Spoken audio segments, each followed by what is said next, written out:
He's up there, brother.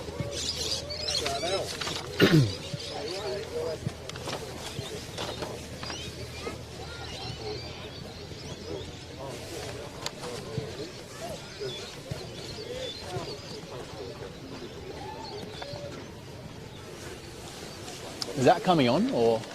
Yeah, okay. Because I don't know why it's not coming on.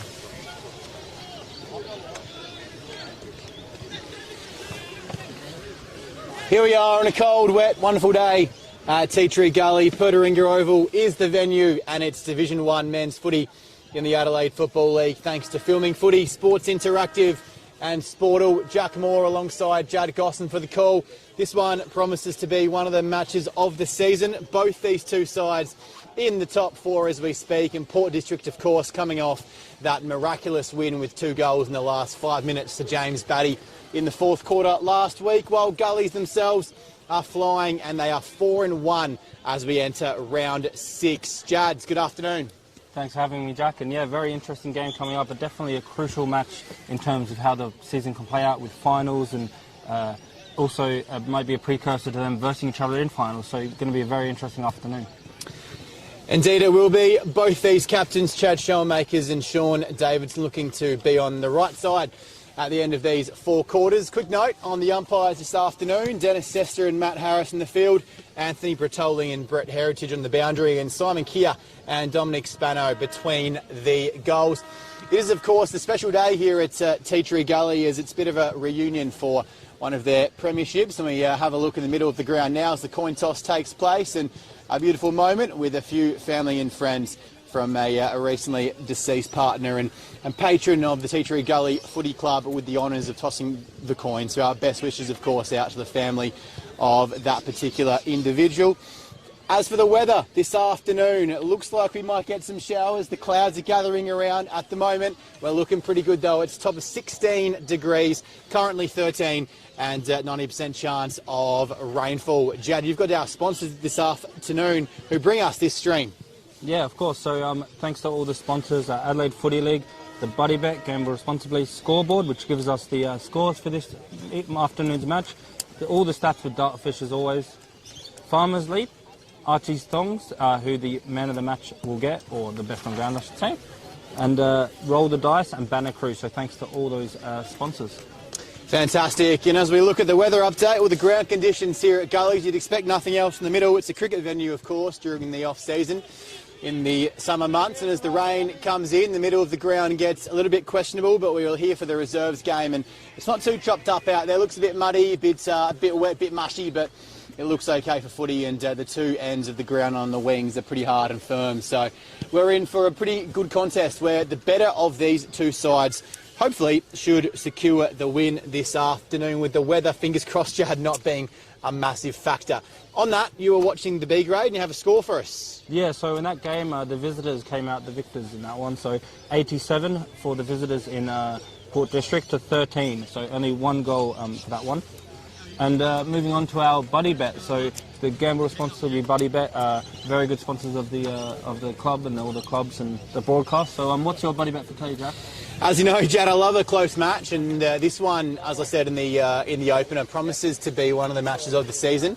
So mine is no more than 2 goals between these 2 sides. It's all 4 breaks, or I guess 3 breaks in full time this afternoon. What would be your Buddy Bet? Yeah, so I like the goals, so I'm going to go with Josh Spence for 3 goals and Sammy Gray for 3 goals. His brother's not out there today, so a bit more responsibility on him, so that's my Buddy Bet for this afternoon. Fantastic. As the chair behind me goes, we're calling from the boundary this afternoon, so right in the midst and the thick of the action. We have a debutant for Tea Gully, Liam Robinson, playing his first game, so congratulations to him, his first senior game this afternoon.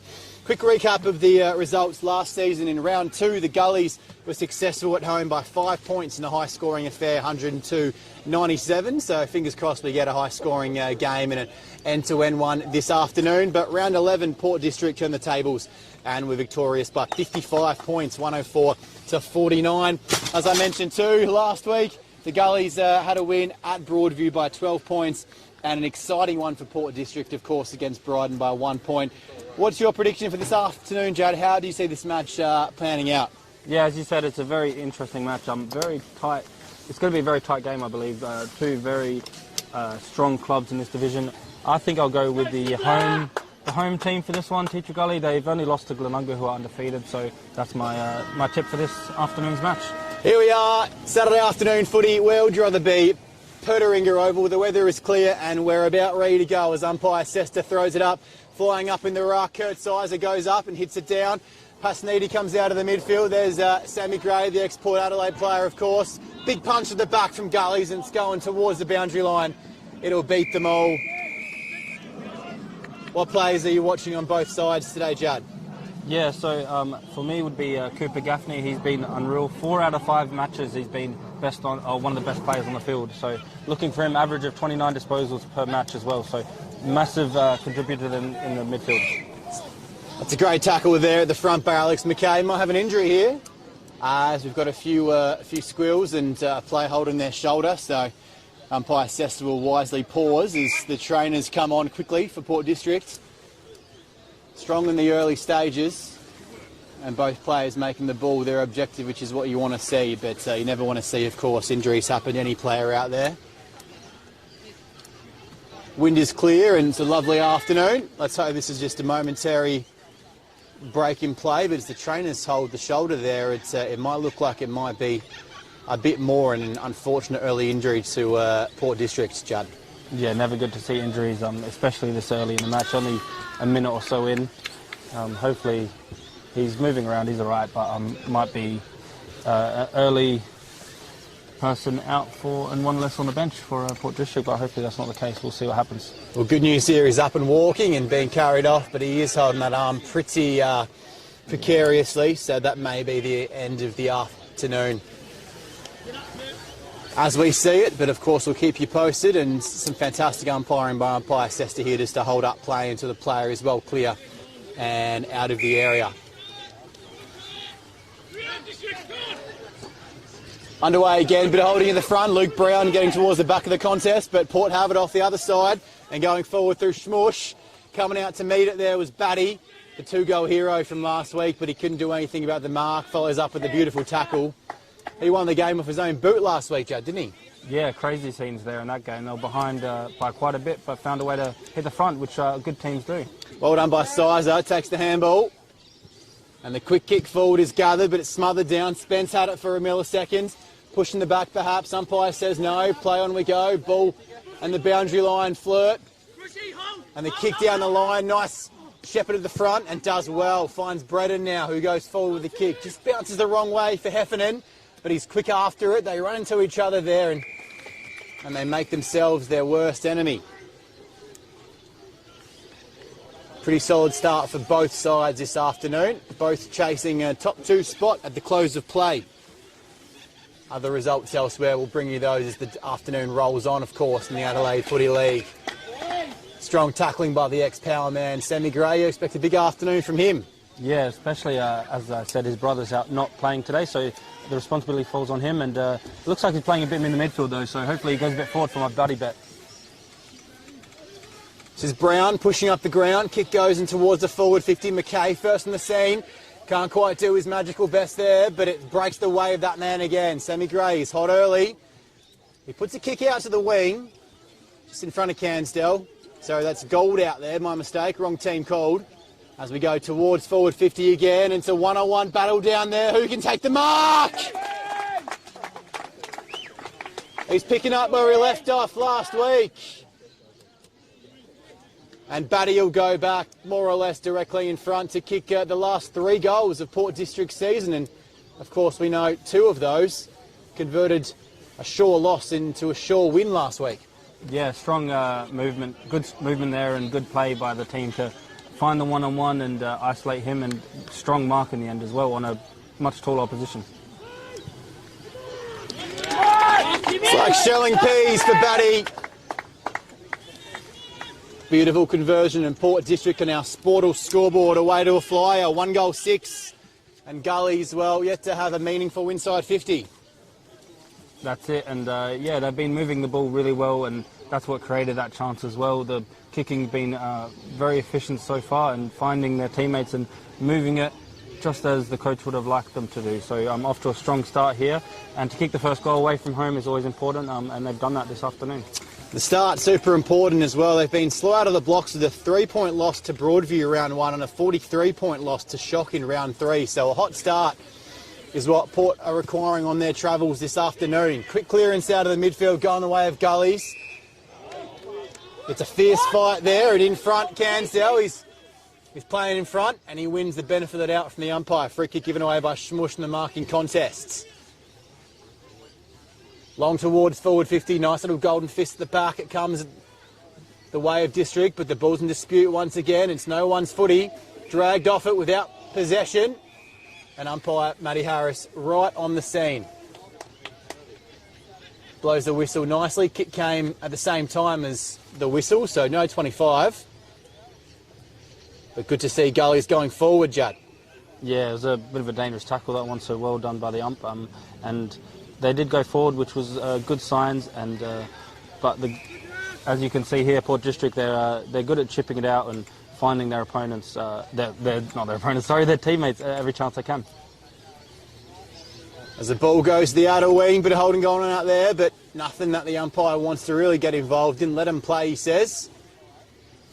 3-2 coming into round 6, Port District, and Gully's 4-1. Of course, Port trying to defend their title from last season.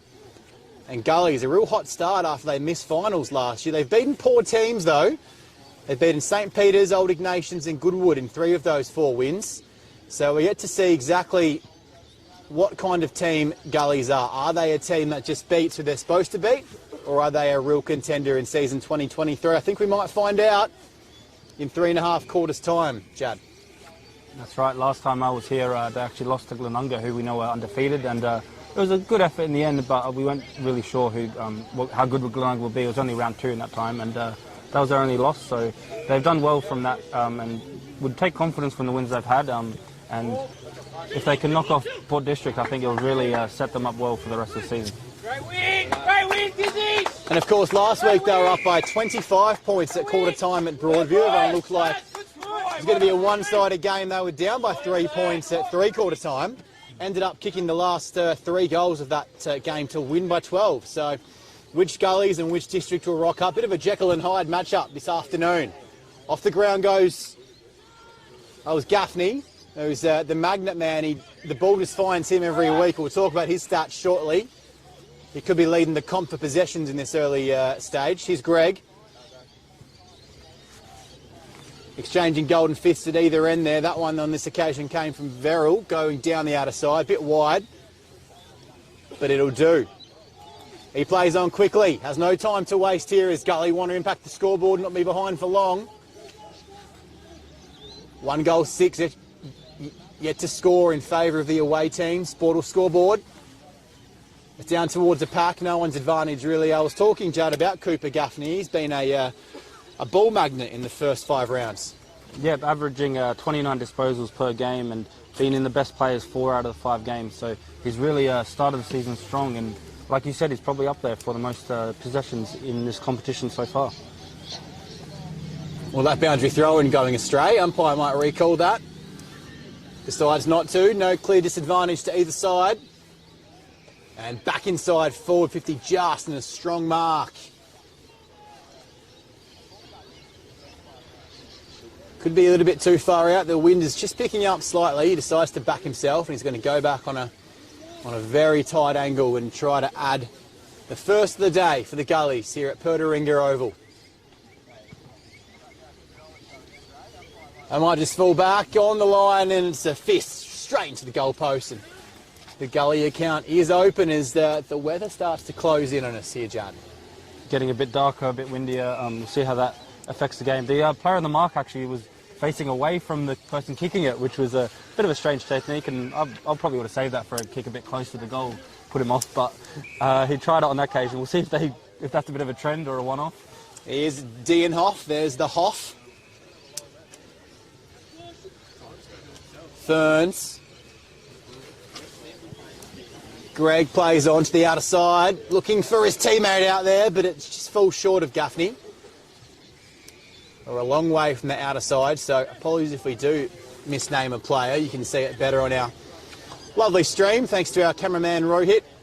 He's braving the conditions up on the stepladder this afternoon, so doing a wonderful job of capturing all our pictures and our images.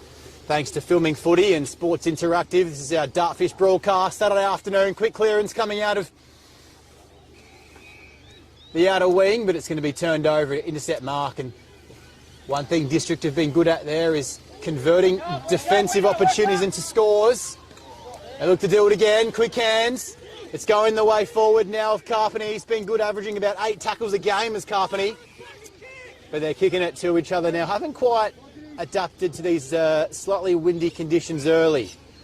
And that time it was cut off by Penny. Big boot by the captain, Schoenmakers. Down towards forward 50. No one there to accept the invitation. It'll fall to the opposite. Captain Davidson plays around. Nice little handball. Just picking off what he wants. Takes the time. Finds Heffernan. Heffernan looks to go, but he decides better of it and looks to maintain possession out of side. Short option is Gaffney. He runs further on and, well, it's a bit of a turnover fest in the early stages. This is Robinson. Off they go. Strong tackle made by Spence. They're closing in. The vice-like grip of the tackle there by District, and umpire Sester comes in. Both these teams looking strong in the opening stages. I've liked the pressure from Port District, not letting Titch Gully too much time on the ball. And also, when they do get it in their defence, they've been handballing it and running out of defence, which is risky sometimes, but so far been working, helping them get up the field. Nicely done. 1 to ground.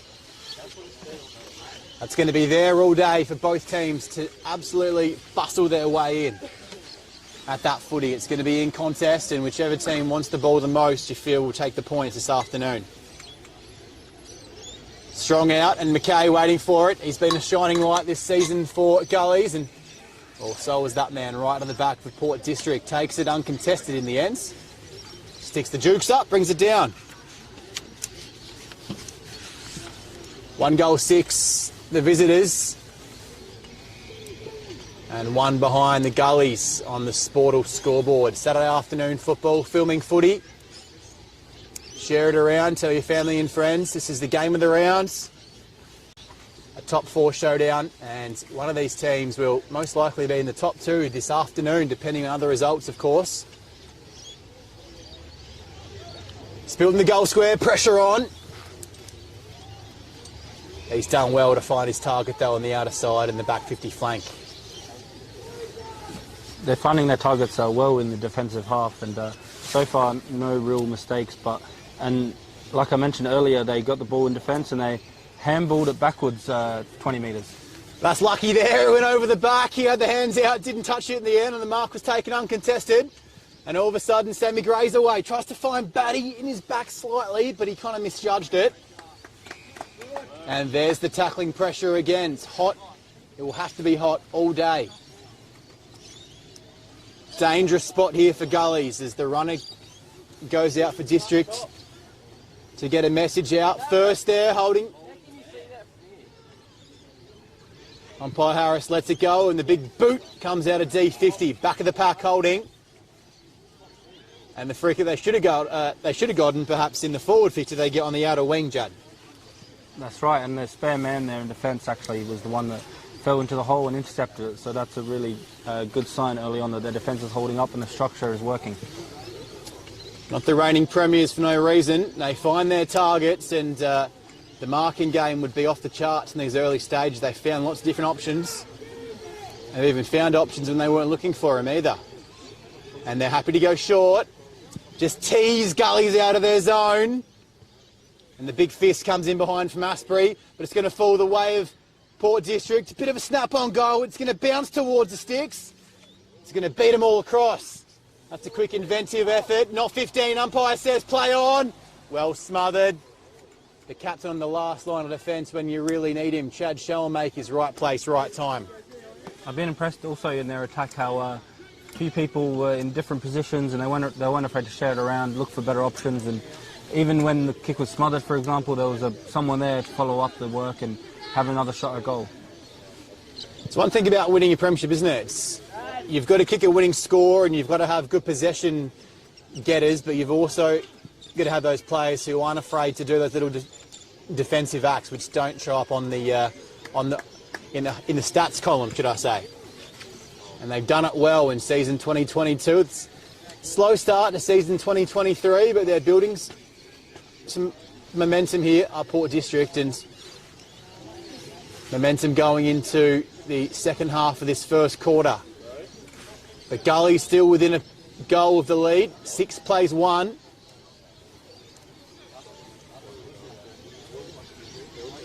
Ruckman's Friday there. He's coming to the side this afternoon.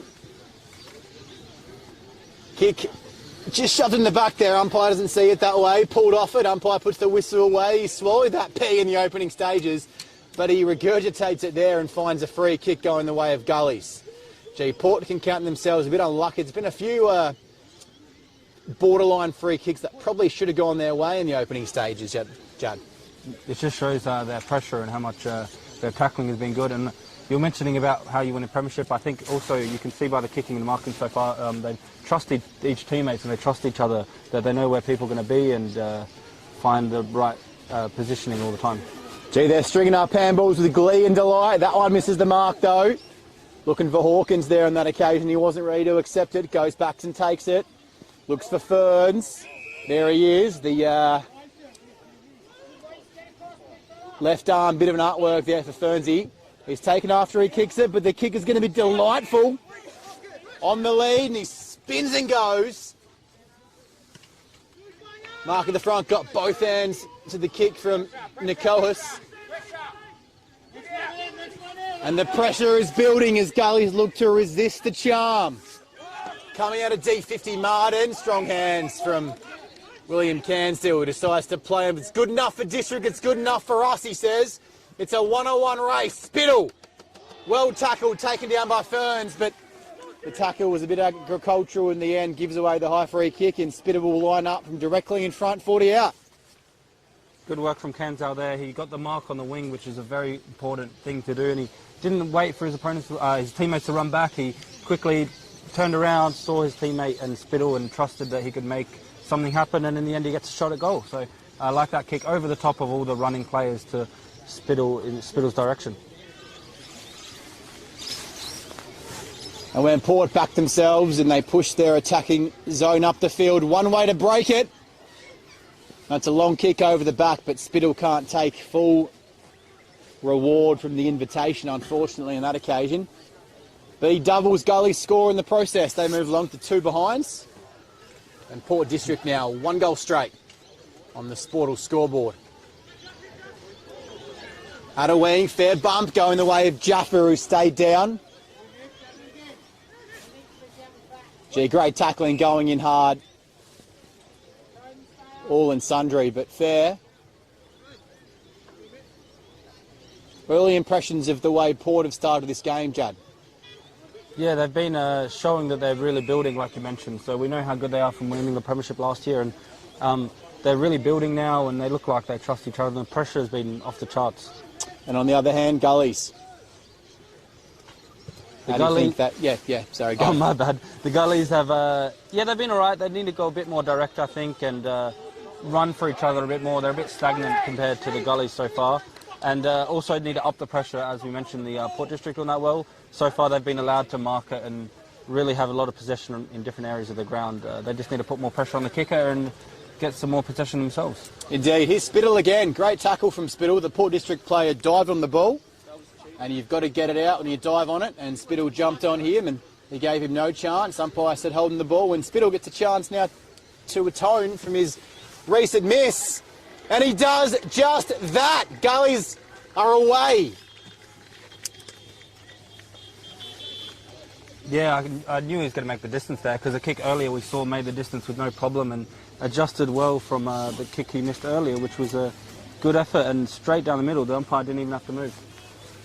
And the wind just blowing about 45 degrees across towards that forward outer pocket of the Gullies ends as the rain perhaps starts to threaten here at Petaringa Oval.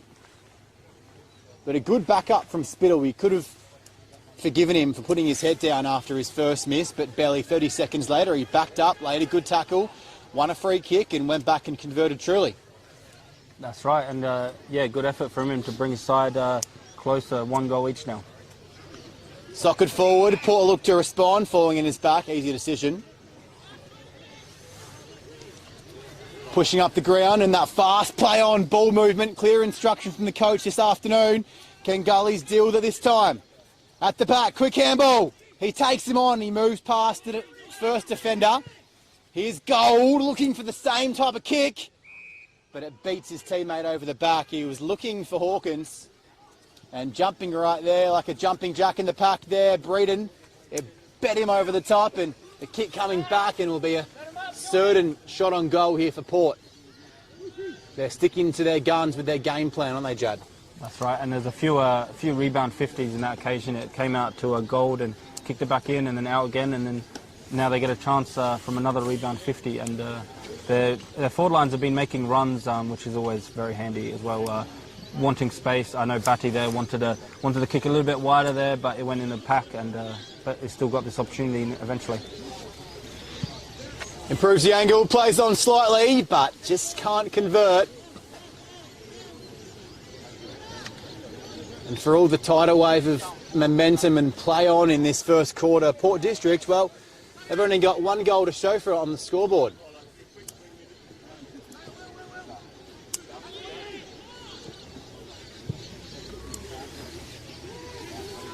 Heffernan would have been looking for a goal there, but just a behind as they come to the outer wing with Hawkins. And they're playing on again, they're going forward again, trying to really catch the defence sleeping for Gullies. Smart handball, the first game of Robinson. Congratulations to you, young man. He got it out, and Spence says, I'm going to make it someone else's problem, and boots it 50 metres down towards his goal. And the tackles come in thick and fast.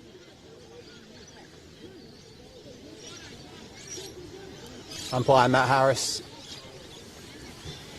with the footy, throws it up, makes the ruckman earn their keep this afternoon. Strong tackling coming in from Sammy Gray, you'd expect nothing less. His pressure's been very good, and when he goes in the midfield, he's been almost like the leadership he brings has been class for them to get more, and then he goes and rests up forward, which is not sure which one's more dangerous, to be honest. Yeah, it's a very handy addition for Port District.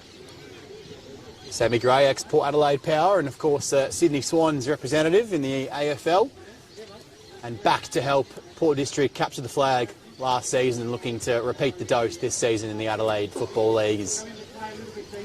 The players go over it, they're not really going for the footy, they're going for each other as the ball spins out the back and the boundary line beats them all.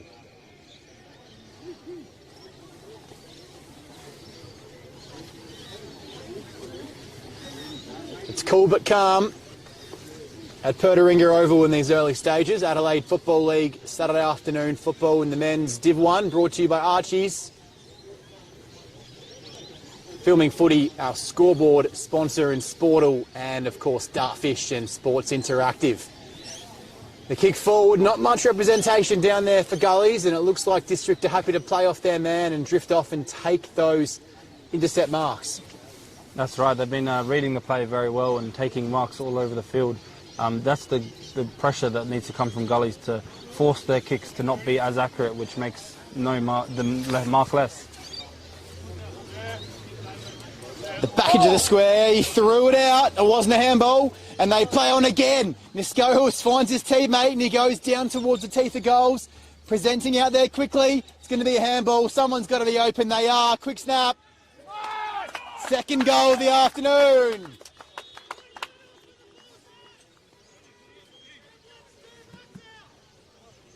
Port District march on as Carpeney opens his account for the day. Dangerous man to let free in the tooth of goals. Was it Sharrod? Indeed it was. The 23 and the 24 giving me nightmares, looking very, very similar with the black numbers on the grey jerseys, Judd. Not sure whose idea the design directive there was, but Louis Sharrod with his first goal, ex-Woodville West Torrens and Port Magpies player. No, it's all good. The numbers sometimes can confuse you, but when they did kick it forward with their play on, they would almost outnumber the defence then, so that really was key to getting that goal.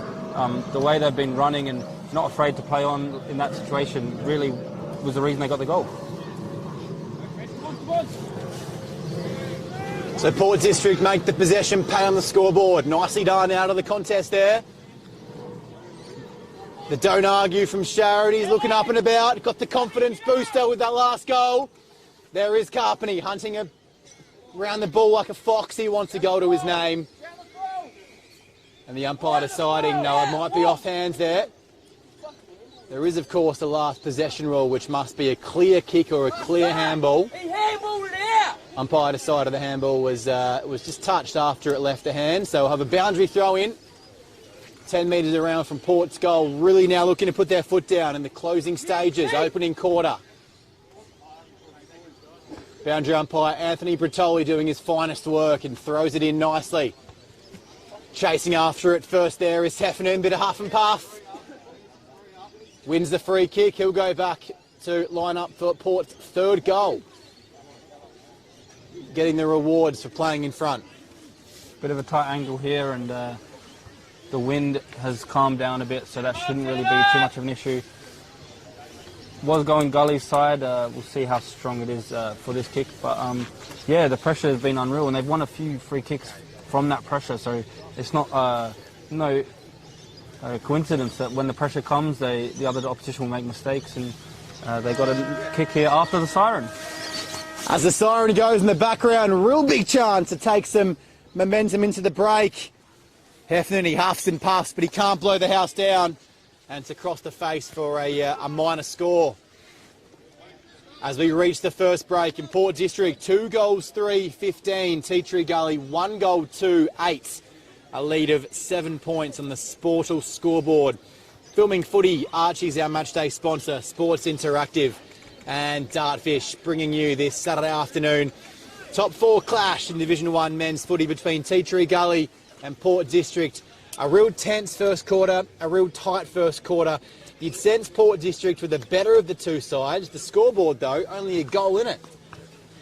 That's right. The pressure have been immense from both teams. Good tackling and strong start shows that these two are very similarly matched on the ladder, which this proves so far this quarter. Yeah, Port District probably a little bit better so far, but not too much separating, and will be very interesting to see how they come out after the quarter-time break. Strong start by both sides. Jad Gosson there, and I'm Jack Moore. Thanks to Archie's, our matchday sponsor. Saturday afternoon men's footy in the Adelaide Football League. Back with you very, very shortly for what promises to be an exciting second quarter.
Back at Petaringa Oval, second quarter moments away.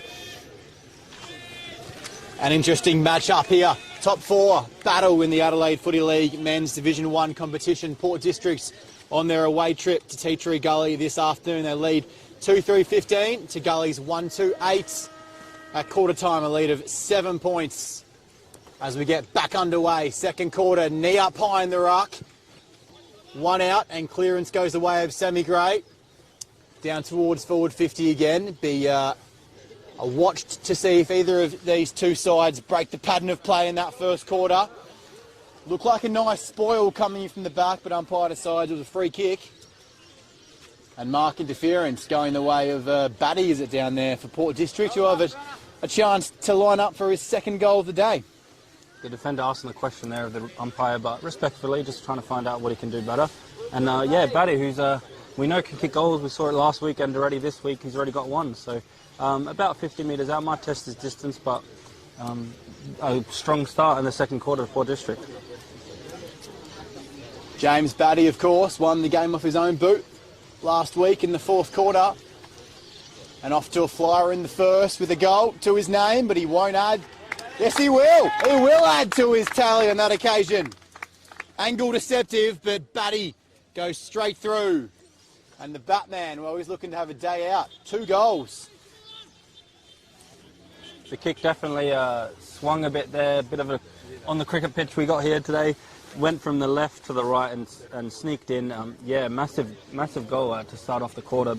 Brings them up to 3-3. And also, just to mention, we saw the injury earlier. That was, unfortunately, Daniel Passaniti. He's off and he won't take any more part in this match, unfortunately for him. So one less on the bench. Never great to see an injured player, but our best wishes obviously out to Passaniti. Hopefully he can recover quickly. For Port District's sake, they're down, of course, on the bench, but playing like they've got one more player on field at the minute. Juggling effort. It was touched in front. No mark paid. Hawkins, umpire gave him plenty of time and got his kick to it. Well umpired. As Gully's now across D50. Penny had his kick smothered and the ball's in dispute once again. And Port have not taken their foot off the accelerator one bit in the opening stage of the second quarter. Such an important part of modern football. The pressure from the forward 50s, the small forwards, got the smother and created the stoppage, which locks the ball in their 50. So great pressure, not just from the midfielders as you'd think, but even the forwards have to have good pressure these days, and they showed on that occasion. Repeat stoppage, scoreboard side, just on the outer wing. Did well then not to fall on his back, but on that occasion didn't do as well, not to give away the high contact free, and Districts looking to pull away now. Free kick about 40 or 50 out, more or less directly in front, and a real chance to put some space between them and Gullies in the early stage of the second quarter. Good tackling first to the footy. And Kenneth Carpeny, he made a miss in the tackle. He'll line up. Carpeny, a gun play for this side. Yeah, very good player. 3 out of 5 best players so far this season, as well as 3 goals last week. So he definitely knows how to find the goals. Carpeny from just inside the arc. Looking to add 2 in the space of 2.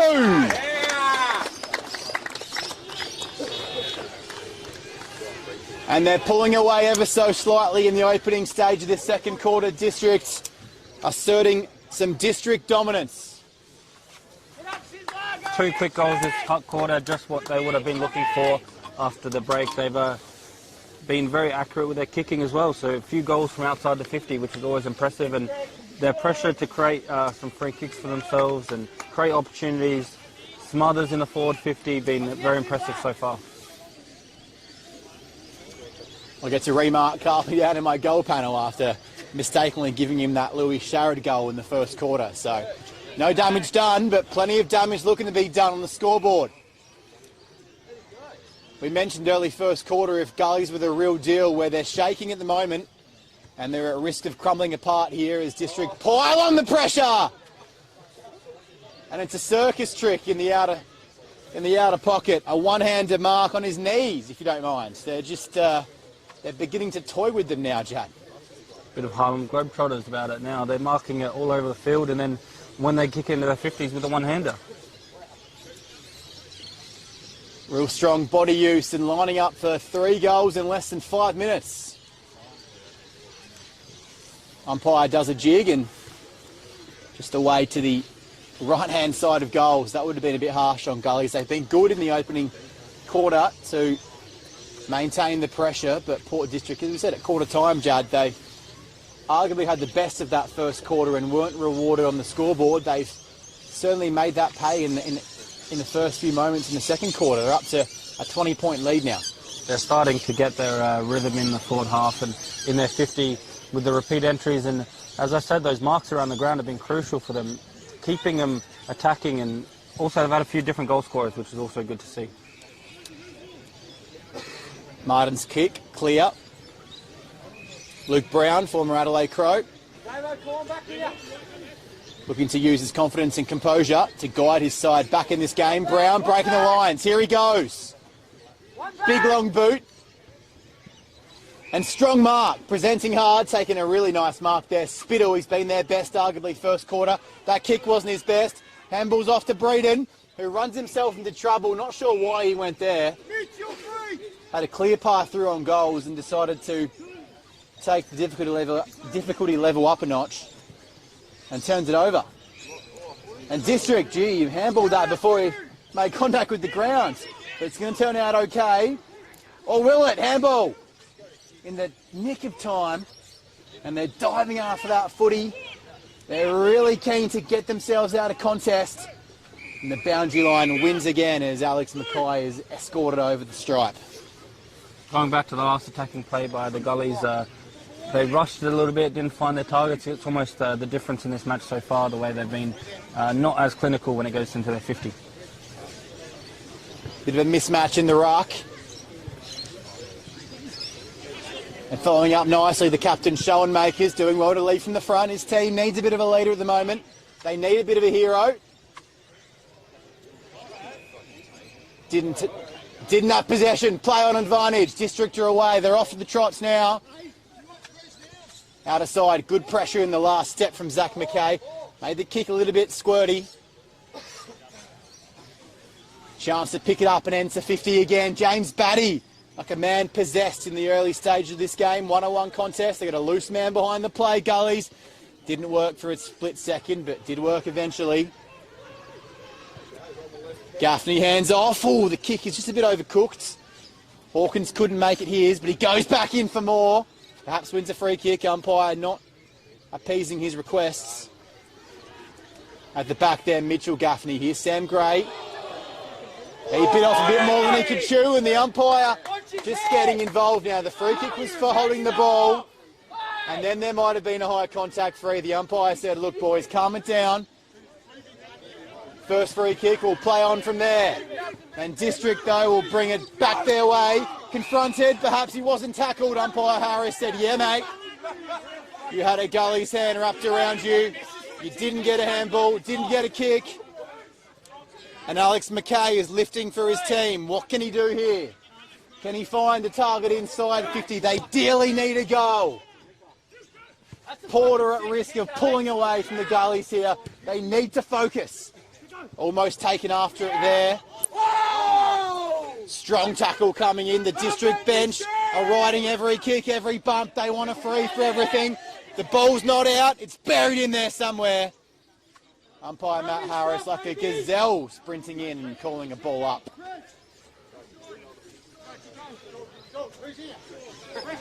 As the ruckman arrive, gee, it's a hot contest. Yeah, the intensity has definitely risen a few levels here. A few big tackles, bumps, and people showing how desperately they want to win. With, as you see there, another rough free kick given, a bit of afters. Yeah, the intensity has definitely taken a step up. Yeah, it's getting a bit rough in the kitchen. Both sides need to just make the footy their objective here, I'd say. A few late free kicks and just taking their men out when they know they're not going to get to the full of the footy, which is not what you kind of want to see. You want to see a good, hard attack on the ball, but nothing more than that. Spare man lateral decides for the running man instead, and the 45 kick back in the middle of the ground of the captain, Davidson, is over the mark. Davidson smart, faked the handball, didn't play on. Willie now, He's held up. Nicely done. 4-4-28. Gully's 1-2-8. District by 20. Sportal scoreboard. Near side Greg. Here's Heffernan. He saw something he liked. And on the lead, the other Mackay on the Port District side of things. And Sammy Mackay, he'll take that mark all day. Tight angle though. Yeah, there's a Mackay on each team, or Mackay, and there's also a Heffernan on each team. So a few similarities in the names. Not sure if it's coincidence or not, but yeah, we'll have a kick here, very far all out. And just drifts wide, yeah. Yeah, let's take that kick out of the highlight reel, shall we? Pretend that never happened. But it's good, strong lead and good, strong mark, and good to see the Port District players honouring the hard work of their teammates in this second quarter.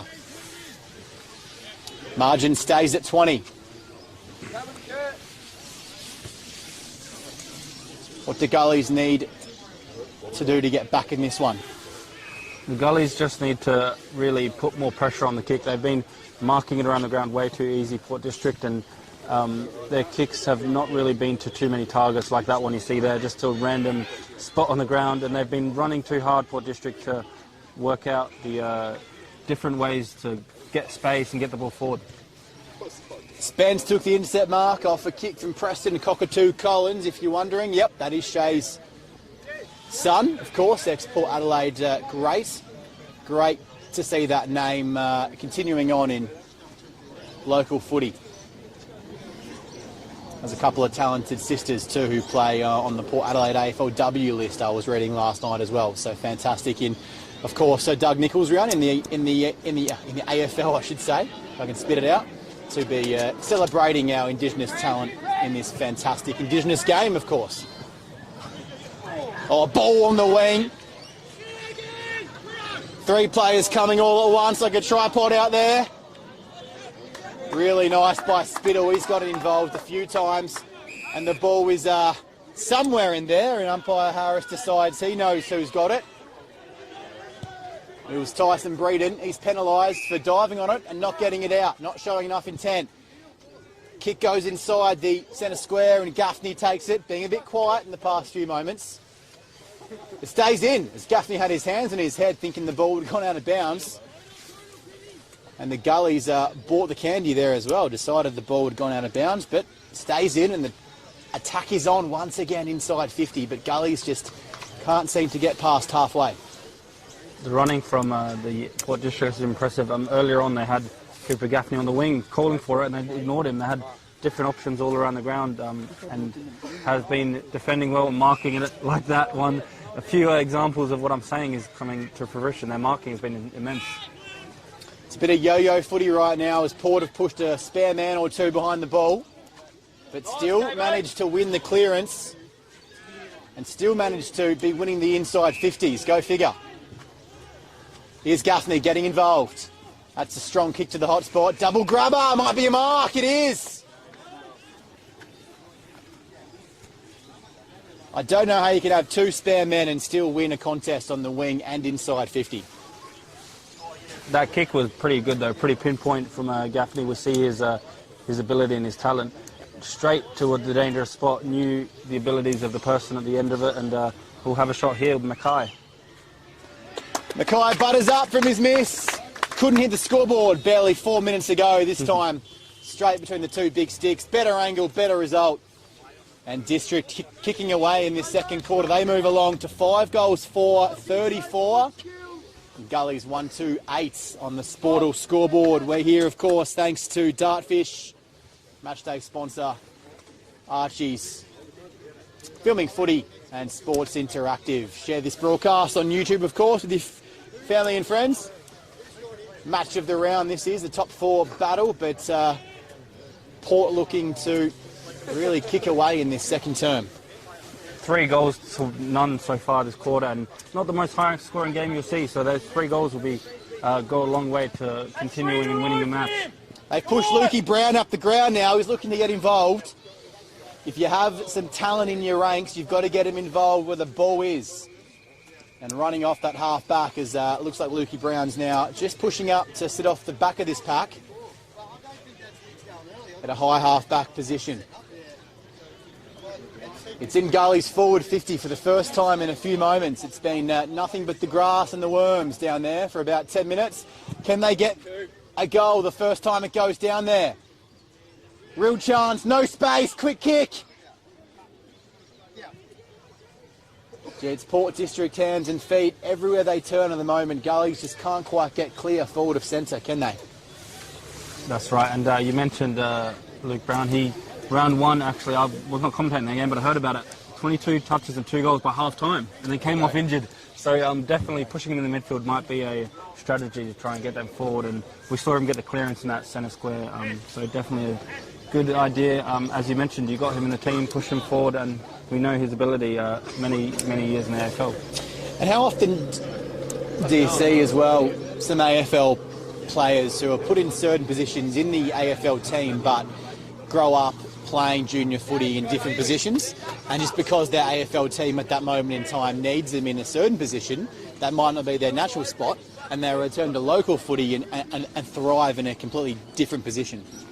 That's true, and all the talent that they have, midfielders seems to be the main part of the ground, which is no surprise, and if you got someone like that, why not try him in the middle? And yeah, he's a big body, but these days the AFL and all levels, they need big bodies in the midfield. Strong tackle from Martin, couldn't resist the kick forward. And after the ground level, Asprey couldn't quite hold it in, umpire. We'll go to work once again as the ball just trickles over the boundary line. Gully's looking to just stop the bleeding in this second quarter. The lead is blown out now to 25 points. Jack Moore and Jad Gosson with you, Saturday afternoon footy. And a beautiful Petaringa Oval. Gullies, watch out, he's coming for you.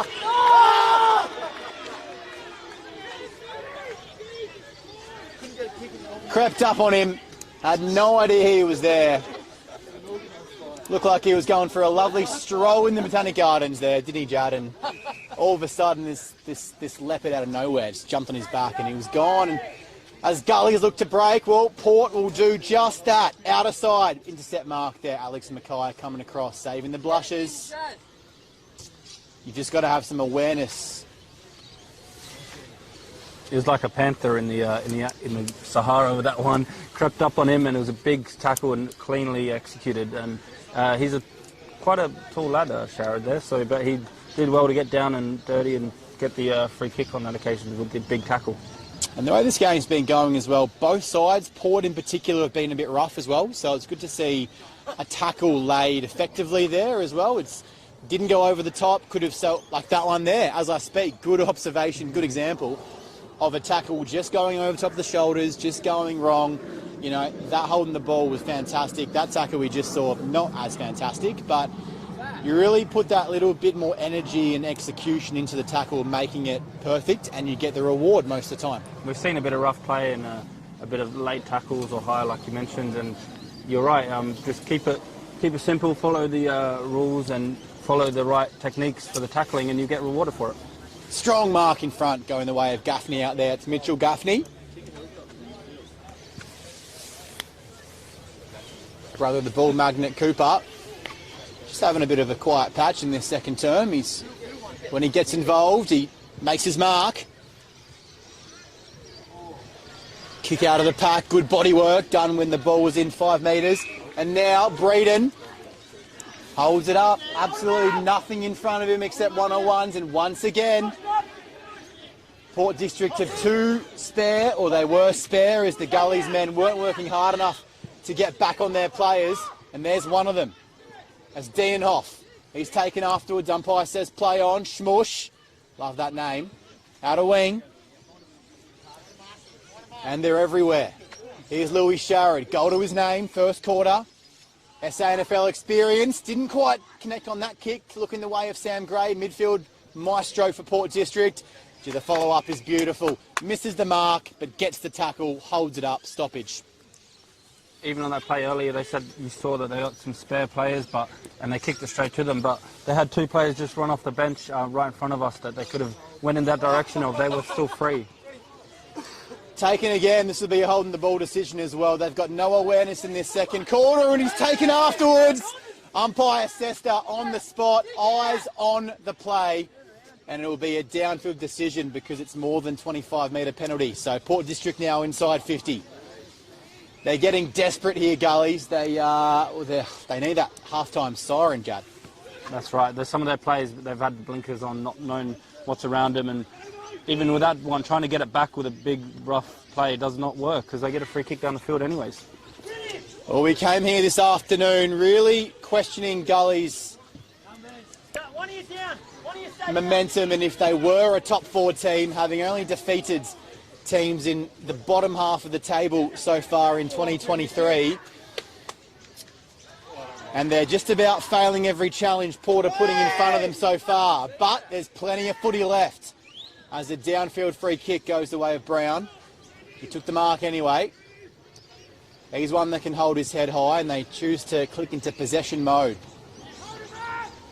The Gullies are certainly failing the test so far. I agree with you, yeah. Every test they've had, they've not done well. Even in that situation, it's easy one-on-one, but they lose the ball outnumbered. Plenty of those grey shirts everywhere you look. Even every situation, you feel like there's just more of them out there. Real strong attack on the ball there. They went in from all angles. And one of the Gullies men there has come off second best. Looks like William Cansdale limping off from the field. Umpire decides we're going to get play restarted. Gully's a man down. Coming out of the pack, strong tackle effort from Breeden. He's put his head down this afternoon, working nicely like a pig in a trough. District well smothered, jumping out at Mackay. He won't give in. Here's District going forward now through Preston Cockatoo Collins. Not his best effort though, but good to get the ball out of clearance. And Gullies have a chance to go forward, but all they see are Port District bodies. Picks off a nice short option in Schoenmakers. He decides to get it inside forward 50 and worry about the rest later. Following up, Heffernan does well to put body contact on. Quick kick, Personos! He's been well held. That could have been the moment for him to appear and really pop his name on the scoreboard. But as it is, a minor score. But good decision-making from Schoenmakers there. He was sick of just chipping it around looking. He thought, just get it inside forward 50. You never know what might happen. Every time they've been chipping around, they've been outnumbered anyway, so he thought, put it in the dangerous position, and they nearly got rewarded for doing so. And just like that, they can't keep it inside D50 for more than a second, can Gullies. It's popped out, we're in the midfield, and they might be holding the ball. Umpire blindsided, couldn't see his hands. Gullies crowd are furious as District go forward again. Well tackled, put to ground nicely. Looked after him there in the tackle. Well finished. Fist comes in. It's District's quarter. They're looking to close with at least another goal or two. As Jake Robinson questions umpire Sester and says, can't you overrule that? Well, I think both umpires were blindsided in that last decision, so play on was the call. And perhaps rightly so. Free kick here going the way of Gullies. And he wants to go. Got to be careful, young man. Don't reverse it. Smart, composed umpiring from Matt Harris. And now looking for an option forward of centre. Comes down towards the wing. Both eyes on the ball. Hand over the neck. Umpire says play on. Not much in that. Comes to Gray. Nicely done. Spins around. Lazy Susan-esque. Down towards forward 50. Strong pressure. Great tackle. Fell on the side. And all of a sudden they're at forward 50, but Gullies can clear again. They're in trouble. No Pryor. Should be a nice ball up. And both sides just upping that pressure level as we approach half-time. We've talked a lot about the marking, but also just the defence and knowing when to punch on that. Blake Penny, one of the premier ruckmans of the league, but Kurt Size has been matching him, you know. That's all you can really do in the ruck, just 50-50 and not letting him have too much impact on the match so far. Inside 50. Both hands to it. Will be a bit disappointed with that effort. in a dangerous position. Margin 25. It's not a match-winning lead just yet, but another goal or two in the closing stages of this second quarter, and it might just be going into half-time. Gully's look to close the back door. Spinning around, nicely done, handball's out. Player down from District there, we'll keep an eye on that. Just getting to his feet slowly.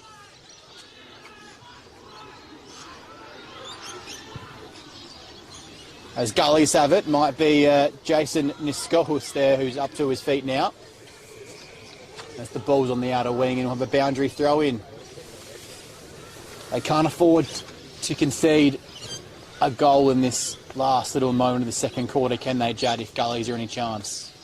They've already conceded too many. I think 4 goals this quarter, so yeah, any more would really be a big hammer blow, and almost just with the confidence and the momentum that would bring, it would be pretty devastating, I reckon, for Teach Gully, and they really need the break now to reset and think of some new ways to try and break down this Port District defence.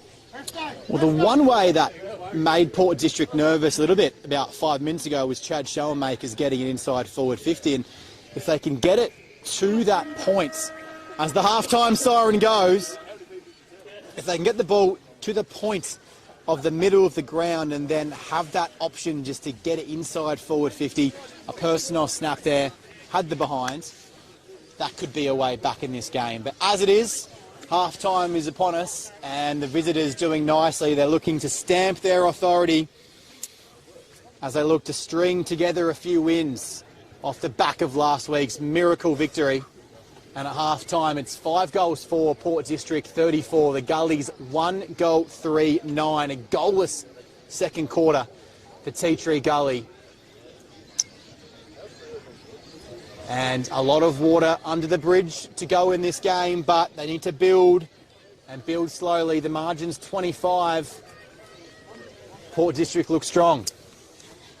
I agree with what you were saying earlier. Yeah, they have plenty of dangerous forwards in their half. So they got Spence, Personos, Brown got a few goals last week as well. If they can get them forward, both the McKays, they're always good for goals. So yeah, just take a bit more risks, and even if they don't always hit it long and to the packs, to the marking, because they've been so good at marking Port District, just trying to avoid those big marks, and they can definitely get back in it. It's not over yet. 25 points. It's a low-scoring game. If they can up the intensity and get a few goals early, they're still in this for sure. And last week, of course, Gullies were behind by 3 points at three-quarter time and stormed home with a 3-1 fourth quarter and won that game. So at home, anything is possible.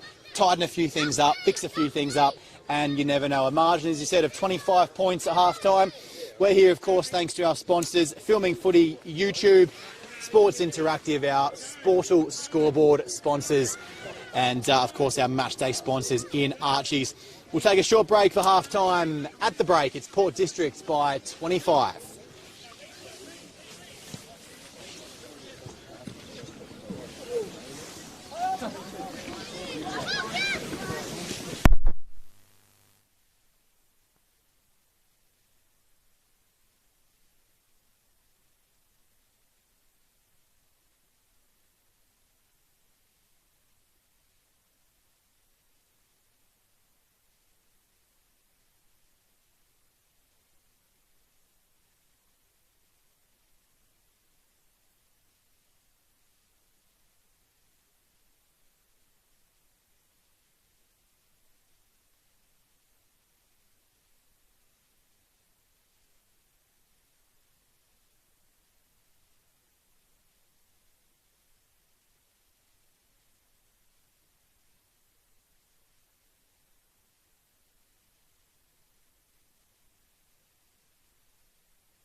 Welcome back to a windswept Petaringa Oval here at Tea Tree Gully for our match of the day in the Adelaide Footy League, thanks to Sportal, our scoreboard sponsors, Archie's, our match day sponsors, Filming Footy, share on YouTube with your family and your friends, and of course Dartfish and Sports Interactive, our stats sponsors. Half-time here at Port District, coming off a last-minute nail-biting win last week. 5 goals for 34 against the home side, 1 goal and a half. Not too impressive, 1 goal for 10. Both teams playing a different way. At the moment, it's District who have the upper hands. District have been clean around the ground, taking important marks when needed, and just generally moving it forward in a more dangerous manner. They could have probably even got more goals for their efforts, 5 goals for so far. But a 4-0 second half has really set them up well for the second half of this game. And they'll probably want more of the same, probably a few more goals here and there, but overall they shouldn't be too upset. As for Tea Tree Gully though, they'll just want to up the intensity a bit in terms of the pressure they are putting on the kicker, so they can get some more turnovers, as well as trusting their small forwards and their other forwards in the box to do the job, because they've been a bit slow, chipping it around a bit. But a few times we saw them bomb it in there and create a bit of chaos. They've been really getting some reward for that. Not too many goals, but they could definitely get some if they keep playing like that. A bit more taking risks. And a quick around the ground. Shocks by 17 at Brighton. Glenunga by 18 at home to Broadview. Old Ignatians are trailing by 67 to Prince Alfred, so that's a bit of a one-sided match. And St Peter's up by 25 against Goodwood, and gee, Goodwood aren't looking too fantastic in this season 2023. They're back underway in the third quarter, and Gully's look for some run off the half-back flank. One way to get back in this game is tuck the ball under your arm and go for it. And Riley Verrill does just that. Up at half forward now for Tea Tree Gully. One way back in the game for him. Yeah, and good to see Cairnsdale back out there. He came off injured in that second quarter, but luckily he's okay to continue playing. He's been one of the most important players in my opinion, been very good, and would have been a huge loss to lose him, but he's out there and the number 7 running around. Really strong half for Port District, but even so, their coach wasn't overly happy with every single thing, but seemed pretty content with the way they took the lead into the major break at half time, and not going to turn your nose up at a 24-point lead heading into half time, but the game is not won. 4 goals is nothing in today's modern footy with the momentum swings. All you need, 1 or 2. Make the defence nervous as Sam Gray comes bullocking out of contest. He's done that for the better part of 10 years. Down towards half forward here, right in front of us on the boundary on your Filming Footy call on this Saturday afternoon. And a quick kick coming in from Guthrie. He's been good in and out, but when he gets moving, he's pretty decent. And it's in dispute down in the forward pocket. Umpire comes across and will sort it out. Port in another dangerous position, looking to press their advantage home in the early stages. Third quarter.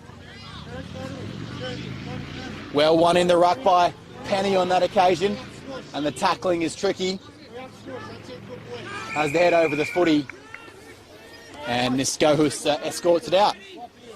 You mentioned the momentum, and it would be key for this match. If Tea Tree Gully can somehow find a few goals in a row, they've got a big crowd in today, special day for them with their reunion for one of the premierships, so definitely just need a bit of momentum, need a few goals, and the crowd will be up for it. So yeah, 24 points, even though it's low scoring, not the most, not over yet, I would say, at this oval. One out of the ruck by Petty, and Varel got it out to the outer side. Bit of holding going on out there, and umpire Matt Harris is spot on as the Gullies player tries to trick him into a further penalty, but nothing doing. Short kick is accurate, finds Cairnsdale. Surveys the options, nothing immediately pleasing him, but the option he does go for is a Port District player. Sells a bit of candy. He's got a smile on the face as he pulls up from that jog, Sammy Gray.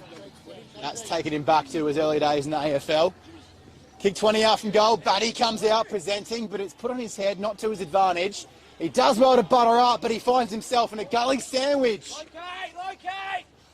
He's good! Taken down. Free kick going against as he decided to bust through a couple of Tea Tree Gully men, and not so successful. But gee, Gully's their worst enemy there, Judd, on the outer wing. They had the footy and turned it straight over, and Sam Gray came through, sold a bit of candy. They almost paid full price, didn't they? Yeah, they turned it over, which is never good, especially in those dangerous positions where it can be rebounded so fast these days. But smart also from Board District there. They had the spare man teach Gully in the defence, but they avoided him, went round him and nearly had a chance themselves. Not a fantastic kick from the captain, but it's going to make no difference. Comes back the way of Heffernan off half-back flank. Kick to his advantage. Needs to get the boots on now, though. Needs to get the rockets on. He's closing fast. But he bounced off Niskohus like he was slathered up with a bit of oil. And now half forward, took the mark, and he's going inside 50. And he's chopped the arms. Joshua Spence coming out in those bright orange boots. And if you're going to wear those boots, then you're going to have to play well. He's got a chance to just get Gullies back in this match ever so slightly. He's going to line up from about 50 out on a very slight angle. The orange boots and the long sleeve, so he'll really want to kick this one to keep the coach happy. Joshy Spence, I think it's going to hold. He loves it. Bit of a fist pump. And the Gullies fans and the cars around Petaringa Oval where the horns are sounding out here because they think their team has a pathway back into this match. 2-4-16, 5-4-34. Gap closes to 18 points. It was very important for them to kick the first goal, and that's what they've done with a very good kick from outside 50 for Spence, and also the first goal for one of my betty bets. So still hoping that one comes through, thanks to our good sponsor, but also again more responsibly with that one. But yeah, a bit of a good movement around and created the shot, a goal there, and which they really needed, converted it. Spence and Spittle, if you've got a stutter, it's not great to read the goal kickers from Tea Tree Gully. They're the two who have converted successfully on the scoreboard. Kick off the ground. No time in this match. It's been hot. Can't pick it up. Umpires missed one there. He was held off the footy, but play goes on and District have to refocus. Comes the way of Gray. Handball at the back. There's Gaffney. He's had a bit of an in-and-out game today. Niskohus has done well in the past few moments and he's wrapped up the Gullies player there in a hard tackle. That was Liam Robinson making his A-grade debut this afternoon. Liam Robinson playing off the half-back flank for Gully, so congratulations to you, young man. Meanwhile, defensive instincts need to be switched on here as District look to just bust their way forward, but wrapped up in a strong tackle, the captain's Schoenmakers. They break even in the ruck. Another tough tackle. Our scoreboard sponsors in Sportal bring you an 18-point margin. 5-4-34, 2-4-16. It was all Port District in that second quarter. The Gullies have started with a goal in the opening stages. They look to push it off half-back. Tap, ducked ahead. An umpire has paid a free kick here for high contact. So our point, Jad, to me anyway, it looked like the player ducked ahead there. Not sure about you. Yeah, maybe that was being the case, but he wins a free kick anyway, so he will be lining up for about 50 out. Not much of an angle here.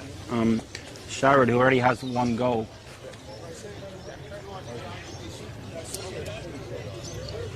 You might find, is it Carpenter? Carpenter, sorry. Kenneth Carpenter. No, you're right. We've got our Sharrods and Carpenters mixed up all day today, but it doesn't matter if they kick the goal. No one's going nowhere near the big sticks. Push out, but didn't use the hands. Well done with the body. Trickles over for a solitary behind. Sportal scoreboard, 5-5-35, 2-4-16, 19-point margin. What's worked for Gullies has been getting it long and pushing over the back of the district zone. They try to go that route once again with a route one kick straight off that half-back flank, but doesn't find a teammate. Trickles off hands. And umpire Bertoli on the boundary does his best work. Matt Harris and Dennis Sester in the field this afternoon. High up and under, coming down to meet it. Not bad, first there, all day, district players. Batty perhaps been held, arms around each other. He decides to play on, he's pushed. Not enough to win a free though. And back-to-back behinds. As District look to put that questionable umpiring decision behind them and lock it in. Their D50 work has been special this afternoon. They've cleared their lines there though, and here's Spittle. He's been decent. Spittle's been really good, yeah, in my opinion, one of the best for Teacher Gully. He's already got a goal and also been very good in attacking, had a few chances, but that one not his best kick. Not his best kick, finds the captain Davidson, but immediately turned over. Off half-back they go once again. Show and Makers, one of his signature kicks over the back. This time doesn't quite work. You can't fault his effort and you can't fault his thinking.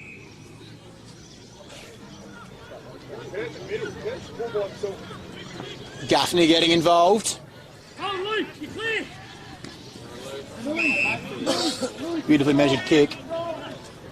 This is Louis Sharrod, the former Woodville, West Torrens and Port Magpie in the Sandful for a better part of 10 years.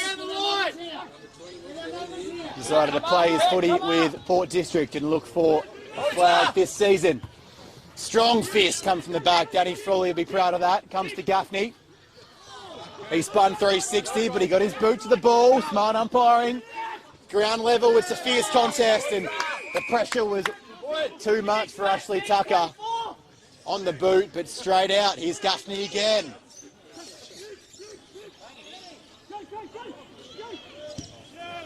Gaffney plays with Gaffney. It's a Gaffney on Gaffney battle there. Restart!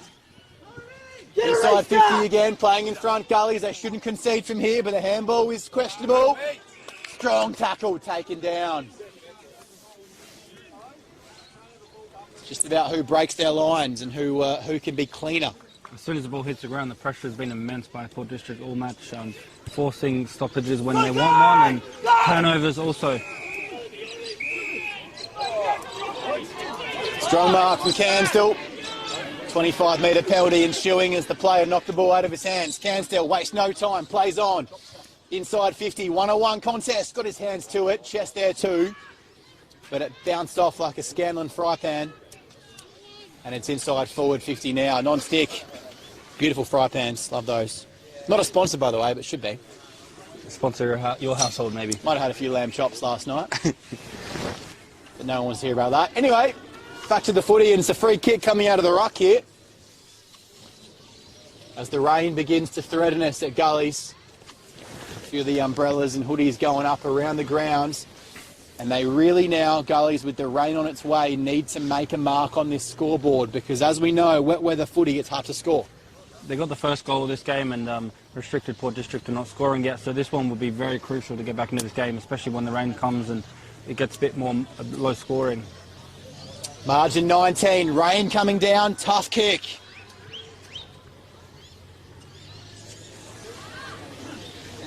Not quite going the way that Breeden there would have wanted. Tyson Breeden on the outer side. Would have been a handy goal because the rain is on its way. The sky's from behind us, or there's not a speck of blue. And I dare say Port District now will be pretty happy with their 18-point lead.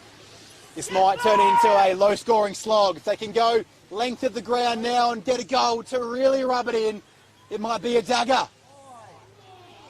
He's gone over his shoulder, but the ball beats them all. Just lost his footing and perhaps an optical illusion there, making it look like high contact, but alas, gee, what a break there from District to go almost end to end in the space of about 6 or 7 seconds. Yeah, they really show their running power and really, like I mentioned earlier, trusting each other to kick the ball sometimes without looking, just to get it forward, knowing someone will be there. As a few Port District supporters and watchers on scuttle away from their bench, we're protected here by a fantastic gazebo, which was erected by our fantastic cameraman in Rohit, who unfortunately himself doesn't get the same benefit, but he's doing a fantastic job. He's bringing us all the action and our crystal clear stream on filming footy, thanks to our matchday sponsor Archie's, our scoreboard sponsor Sportle, Dartfish, Sports Interactive, our stat sponsor.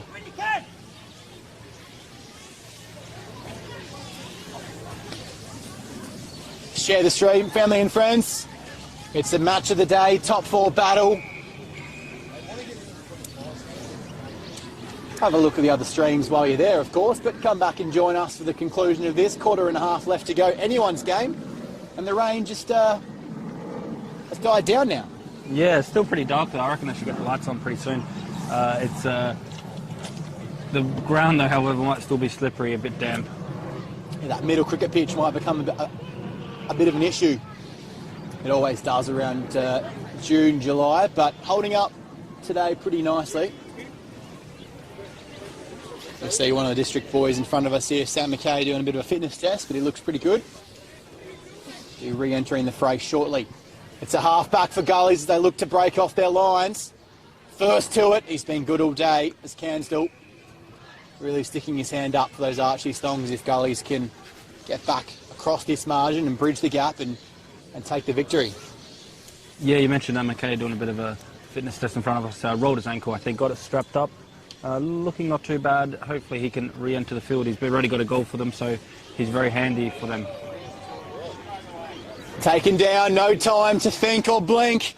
Out a wing, quick kick going towards forward 50. It's all 1-on-1. District have been great all day at getting their men in contest and not allowing many uncontested marks in dangerous positions. As Gullies go after the footy once again, and once again a tackle comes in. They're like that troll under the bridge in that fairy tale, Jad. They're not letting him through, are they? They've really held up. The only way we really see them getting goals is when it goes over the top or from outside 50. Their defence has held up very well and not letting them get any easy possessions on the ball with the pressure. And they're not pushing up the ground at all, not being sucked into a Gully's air raid. If they win the ball quickly through clearance, pushed under it there, Weistra. Quiet day, but butters up for a lovely tackle. He's helped out by Hawkins. Just jogs back towards the forward 50 goal square. Weistra going in the ruck now. No one really won the advantage, but the free kick is there for a trip or perhaps a high boot or something. The umpire's picked out something. Lucky dip with the umpires today at some stages.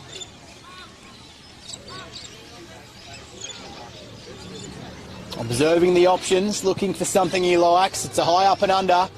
It's not going to benefit anyone, but that's a very clear free kick. No lucky dip about that one. It's a clear push in the back, and hate to say it, but it looks like Gullies are getting a bit desperate. Yeah, there was no one really moving there. He was waiting for about 10 seconds there, and they're all a bit stagnant. He just decided to bomb it up the field, and someone tried for a specky and gave away a free kick. But yeah, the Gullies have been good this quarter. They've kicked their only goals, so they just need to go back to basics, what was working for them earlier in the quarter, and not do that rough stuff off the ball as we just see there. Yeah, they pulled each other down there. I think you'll find a bit of 6 of one and half a dozen of the other. Umpire smart to rush in and cross his chest and say, it's mine. Throws it up, says, go to work, fellas. They do. Kick smothered, but it's going to come right back the way as the umpires come in and confer, just to make sure the decision is spot on. And untouched the ball was. Out of bounds on the fall. District can push it and really ram it down Gully's throats here as a long entrance inside forward 50. Playing in front, ball spilt, Martin was there. The district bench cry for ball, but there was no prior on that occasion. And umpire Harris gets it going. Doesn't waste a second. They've done well all day, Gullies, to resist the charm, but it's going to come back in there again. And they resist it once more. Gee, the back six of Gullies, Judd, have been under the pump all day. Mark to McKay. Have you had a kick all day? From the Bachelor. Bit of banter on the near side, the bench. Looks like there he got two hands to it and pulled it in, but the umpire in a better position than I. And credit to Gullies, Judd. They've been resisting the entrances, and this could be a far more one-sided match. Hold that thought. It's going inside 50 again. The race is on. Usain Bolt getting down there. Breeden lost his footing at the most ill-opportune time, and kicking in danger is the result. As I was saying, Judd, they've really done well to resist Port District's charms. This could be a a bigger margin. As it is, it's still game on. There's been a few times where they kicked in the forward line, and I reckon in the second quarter would have resulted in a goal, but they've done well to read the runs a bit more and have kind of figured out a little bit of the patterns they've been going. So a few times there they've been able to intercept and rebound it out, and even with some repeat rebounds, not concede. McKay never really took possession of the footy. It's all a bit wet and wild at the moment. No one's really taking clean hands. Marking contest infringement. Heffernan wins the umpire's lucky dip ruffle on that occasion. And here's Spittle. We're getting into last chance saloon moments in this third quarter. Still plenty of footy to play, but Gully's looking to push through this Port District zone, which has been really disciplined. Tyler Martin on the half-back flank decides his best option is to get it long and hope the Crummers can go to work. Strong tugger from McKay, but it was too late. The handball was already offloaded. Holding, which way will it go? Lucky dip goes the way of Gullies. And they can reload once again. They've been getting those calls. Can they make the most of it? Presenting nicely, outmarking his teammate. On that occasion was Persnos, being quiet. In the pocket, spinning one way, then the next. He's confronted, handball quick, but he took too long. And Joe, when you don't give the first option or you snap it back towards goals, you run the risk of being tackled and pinged for holding the ball, and look what happened there. Yeah, it was alright how they played on fast from the free kick to get it in fast, like we mentioned they should do, and on that occasion, should have handballed it a few times, but kept trying to get past a few people. Okay, you dirty boy! Been doing it all day! You're fucking useless, mate! You're picking up some of that language. It's not us. It's the district bench getting really into their footy. They're up by 18. They want more. Slight push in the side. Umpire decides not to blow the whistle. They're jumping in. Jumping in there like a kid at a bull pit. They're getting really excited. And the two ruckmen really doing a wealth of battle this afternoon. It's a strong tackle with the dumping motion. Really do love that call from umpire. Sester took him down, didn't take due care. And free kick resulted. Strong hands, both in front. Couldn't take the footy, spilled to his teammate. Once again they resist, but once again District come. They're not taking their foot off the gas. They want to extend their lead. Sportal scoreboard, 18 points.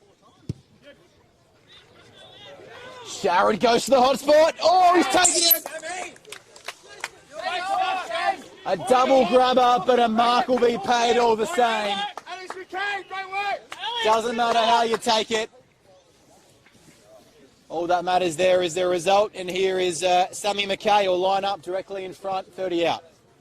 We mentioned earlier he was getting his ankle strapped after landing a bit funny on it, so it's good to see him back out there and good to see him get this kick. Leans back all day, McKay. And that lead, as much as Gullies have toiled in this third quarter, returns to what it was at half-time. And you can just see some of the heads drop as Sammy McKay adds his second on the afternoon. Yeah, second there, and I agree with what you're saying. The teacher Gully, if you told them at half-time they're not going to concede to the last few minutes, they probably would have took that, but they didn't take enough advantage of themselves, only kicking one as well. I know the rain hasn't helped in some of the conditions, but they've been good defensively, but to come out break even with not much time left in this quarter, they would be a bit disappointed with that and could be the killer blow with the mentality and going forward with the momentum. Sportal scoreboard 6-5-41, Gullies 2-5-17. It's worrying now for Tea Tree Gully. They need to get a move on. We mentioned first quarter, they haven't really beaten any team of note this season, and District have come here with a mission to stamp their authority and silence any of the doubters they might have as, well, perhaps they're not cut out to go back-to-back. But this game today They're putting an exclamation mark on their win last week and proving that they are a force in 2023. They want to go back to back. Don't make any mistake about that. Still plenty of time in this one. Quarter and a bit. Free kick here to Tea Tree Gully. It looks like the only route back in the game, really, these free kicks to Tea Tree Gully. They credit they're playing in front, and when you play in front, sometimes you get the reward. That's it, and it's true how the Port District are coming. They look pretty dangerous today, and slow start, but always a dangerous team to come up with, and they'll have a lot of big wins, I think, coming into the second half of the season with just the way they've been playing today. But they do get a chance here at Gullies to win this quarter and keep their chances alive. We mentioned at half-time, Gullies closed with 3-1 in the last quarter last week. With a goal here and a repeat dose of that effort, it might be on, but he just blows his lines. And a solitary behind to end the quarter, and the margin stays very similar to what it was at half-time for all the hard work from Tea Tree Gully in that third quarter. An early goal, but Port District held firm. They backed their zone, they backed their defensive system, and they came up with a late goal of their own to Sammy Mackay in the closing stages. And it's a three-quarter time. Well, it looks like it's Port District's game to lose. They've been impressive with their movement. Even that quarter maybe a bit off than what they really wanted to, but stayed in the contest and found a way to match them around the scoreboard and keep themselves with that lead. And with the bit of a low-scoring game, I'd say, with the weather and things like that, they kept their lead at half-time, which they'll be happy with. 6-6-42, Port District, Tea Tree Gully, 2-6-18. Sportal scoreboard, thanks to Archie's, Filming Footy, Sports Interactive, Dartfish, and all you watching along, of course, share with your family and friends. Join us back here in a matter of minutes for the fourth quarter. This game is not over yet.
middle. Yeah, So, yeah. No, really, all good. Thanks for your time. Cheers.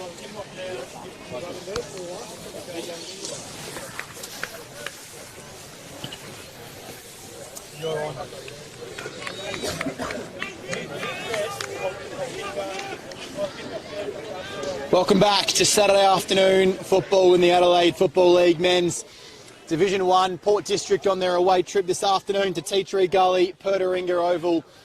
Nothing to cheer about so far for the home supporters because Port have come to make a statement of intent and they're up by 24 points at three-quarter time. Gully's closed last week with a 3-1 final term. Are we about to see a repeat, or can Port District put away their opponents this afternoon? Jack Moore with you, Jad Gosson, special comments. It's a ball up just outside forward 50 going the way of District in this fourth quarter. A good start to the fourth for Port in the opening 5. Will put it beyond the reach of Gully's. But both teams fighting hard. Both teams coming to this match in the top 4. Gully's 4-1, District 3-2, and there were question marks around who Tea Tree Gully had beaten, if they were a top 4 contender or top 5 contender. Well, this fourth quarter will answer all those questions. That's right, and the way it's been played out so far, Port District have really shown the competition that they're back and ready to push on for those final spots again. And Tea Tree Gully would be disappointed so far. It's not over yet, but just the way this game's been going, it's going to be tricky to get back into it. And there were question marks around if Port District, are they yin-yang, which version came to play week by week. Well, the past few weeks, they've certainly taken a step up and shown they're here for the fight in season 2023. A win here, they'll move, of course, to 4-2 and put the pressure on that top 3 or top 4. 4-2 after 6 weeks is a good effort, especially after people consider them to be started slow this season. So, yeah, they'll definitely put a big statement and they'll take a lot of confidence moving forward. And a lot of their players have been playing, trusting each other and playing back to their old style that were last year. Lot to play for. One of the players of the game so far, Sammy Gray, winning another clearance. He's been great. You expect that from him, but he's got to deliver, and he has on this occasion. I don't want to call him all-day Gray, but he's been like that today, that's for sure. Whoa! And the fight is on the outer side, in the pocket out there. The wind's pretty clear. Rain threatens for about a 3 or 4 minute period, but it's gone away now. Light zephyr of breeze floating across Petaringa Oval. A few cars with their lights on, but it's pretty much perfect conditions for footy, so there's no excuse here for Gullies. The ground's flat, and that ball's gone about 55 metres down towards their goal, and it's broken a line. And they can go forward now. Did he get a handball? No, he didn't. What a chase down tackle by Zachy Hawkins. That's a tackle of the day, if you ask me, and we might have an injury on that tackle. We'll keep you posted. Back to the footy now as it came on the outer wing to Louis Sharrod. Bites off a 45 and finds Schmush. The captain in Davidson. That was a real backbreaker for Gully as they look to enter forward 50. And you've got to hand it to Tyson Breeden. He was doing the right thing, taking the game on, looking to push the envelope. Just got caught. The Gullies have it back. Show makers. Bit of body behind the play from McCabe. Makes himself in front, gets himself there. The kick goes wider than that. And Spittle just can't get there in time. Boundary line wins. Good courage from Breeden. He tried to continue on, holding his knee and tried to run it off, but decided now to come off, get checked out. But been grabbing his knee in pain and limping off, so hopefully he's okay as he comes to the bench and a sub hasn't been made. Spence took the mark. Quick 1-2. You got to admire the thinking. Get it in there and get it in there quickly. It falls to the back. Kick over the head. Don't tell me. Got both hands to it. But he couldn't secure the mark.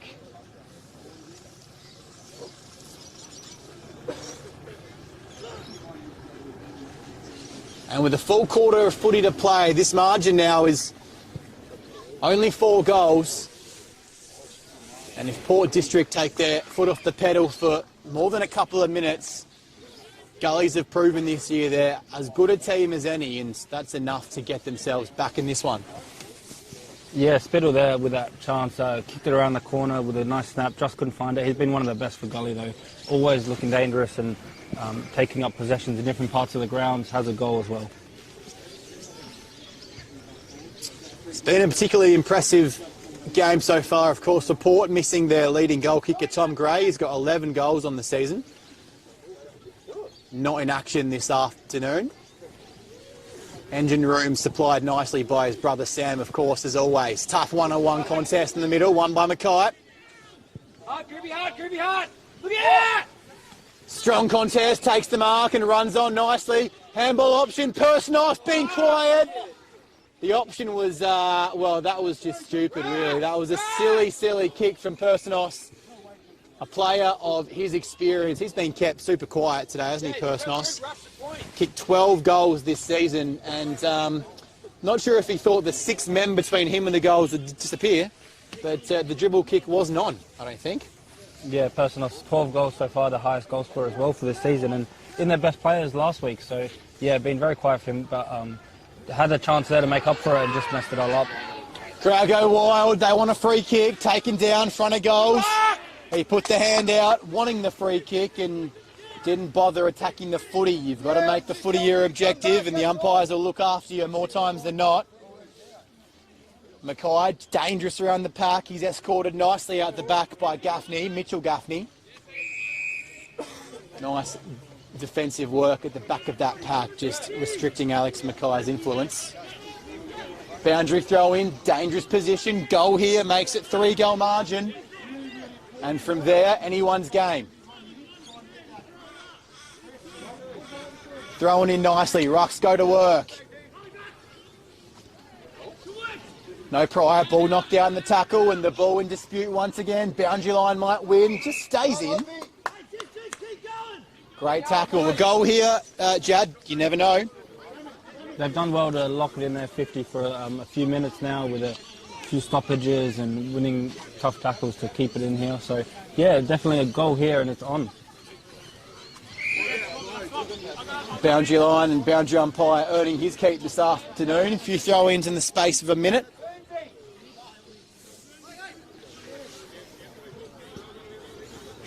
Joshua Spence and Ryan Spittle, the only goal kickers this afternoon for Tea Tree Gully. 2 on the arvo. You'd expect more. Coming through, slight grabs in there, nothing to give away a free kick except that last active play, borderline tackle from Cansdell. In the ruck, there's Penny. Over the back, Ferns. One down, great tackle, Mitchell Gaffney this occasion. Wrapping up Spence, one of the only goal kickers in those bright orange boots. James Batty has 2 for Port District, Sam Mackay has 2. Sheridan Carpeny both adding one of their own. Here is Personos, the man who has led the goal kicking for Tea Tree Gully in 2023. He's been well held, on that occasion well wide. Another good play there by Cansdale. Really liked his game. Found the space and also the perfect weighted handball to have give Personos that shot a goal. It was a real chance. And they're pushing it here, Gullies. Luke Brown, half-forward entry. And they're going in there again. Riley Verrill has it. He'll line up directly in front. And Gullies, if you just had the pressure gauge out, they'd be pushing up. Be pushing up. You wouldn't quite say getting on top. But they've come out with one final push. Verrill half-back, I think, so pushed up the field and a good kick by Luke Brown. Definitely need to get him more involved. He was very nicely passed to his teammate here. Directly in front, Verrill. No. That won't do. And if they're going to get back in this match, they're going to have to make one of these opportunities count. And they're going to have to make them count very soon. 4th quarter, Sportal scoreboard, 6-6-42. Port District lead 2-7-20, and well, perhaps in 4 goals time, that might be a handy point. Fuck's sakes! Out of side, whack around the face. Gully, silly! 25-metre penalty here, and this might bring him within range. The eyes are darting though, he's not confident. Decides to put it to a good spot, there's no one there. It's falls to the back where there's plenty of Port District, well-stocked defenders. At the back of the pack and a diving mark, that's beautiful from PCC. Preston Cockatoo Collins, son of a legend, carving out a career of his own. Down towards the near wing, great tackling coming in, the pressure's hard, but he's just hung on a bit too long in the tackle, and that may be 25 because the ball's been kicked away. Umpire Harris explaining his decision there, the tackle lingered, and I think, Juddy, if you just go back and watch it again, he might be spot on, the umpire there. They've done well to Gully this quarter, as we mentioned, to lock it in their 50s. Lots of repeat entries. Need to make the most of it, though. Last week getting 17 behinds in their win. So despite winning, they did kick 17 behinds, and it's been a little bit of the same with 2-8 on the scoreboard to this afternoon. Louis Sharrod using all his experience there, 10-year veteran in the SANFL with Woodville West Torrens and Port Magpies, taking his full 30, taking a strong mark and finding a target. That's what you get guys like Louis Sharrod to your club for. Hawkins. Oh, here he is! Stand up, little fella! You fuckwit! 2 on none for Gullies, doesn't work. The kick was just a bit longer than the Gully defender was expecting. Ran himself under the footy, and the pressure all of a sudden is at the other end of the ground. And District with 1 goal can deal a real hammer blow here. We've seen this a few times. They've been more efficient going forward, so I wouldn't be surprised if them going on the opposite, their own 50 for the first time or this quarter, they can find a goal. Tackling pressure's on, it's high. On that occasion, Tucker with the terrific tackle. Waiting at the back, handball to no one in particular from Schoenmakers. He might regret that in a second as it comes back his way. And I just mentioned, Jad, the tackling pressure from Gullies has been one thing they can hang their hat on, and they've won a free kick for it. It's definitely one of the reasons why they've been on top this quarter and trying to they've got the only goal this quarter as well. So definitely been a big reason as to why they're up getting in better. Beautiful mark, Liam Ferns. 2 hands. Right spot, didn't take his eyes off the Sharon. Takes his full time. That's experience, that's composure. And once again he finds a target. This Port District team is full of experience and professional players. Know what to do in the right moments. And they can just turn the heat down ever so much and just waste that minute, find that target, which goes a long way to winning a game and winning a premiership. The aerial presence too around the ground, they've taken, we mentioned a few times, but those marks around the ground have been very much key to giving this lead and also hanging on to the lead in this last quarter. Out to hands. In dispute. Ball up. It's been quite a lovely day. Blood rule on the outer side. It brings us a chance to just go around the grounds in the Adelaide Footy League this afternoon. Men's Division 1, 3/4 time. Sacred Heart 65, Brighton Bombers 42. Looks like a bit of a mud heap down there at Brighton. Glenunga up by 53 at home against Broadview, so really stamping their authority as the one to beat, looking to go undefeated through 6 rounds. Prince Alfred 137, Old Ignatians 10 in the 4th quarter. So Old Ignatians looking to be a sorry story in 2023. And St Peter's up by 20 points in the 4th quarter, 55-35 against Goodwood. So we look to have one of the best matches in terms of margin. But the 4th quarter is quickly evaporating for Tea Tree Gully. Tackles like that might just get themselves back in the match. They need to move the ball quick. They need to get it inside forward 50. You've been one of our best, McKay. Kicks like that just break the spirit and the soul as Sean Davidson bobs up and he found the teammate on the outer side.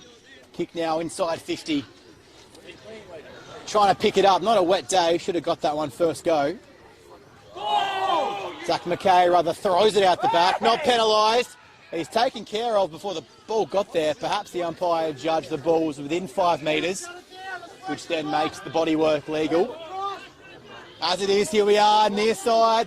Gullies need to make the most of this break, but District arrive on numbers.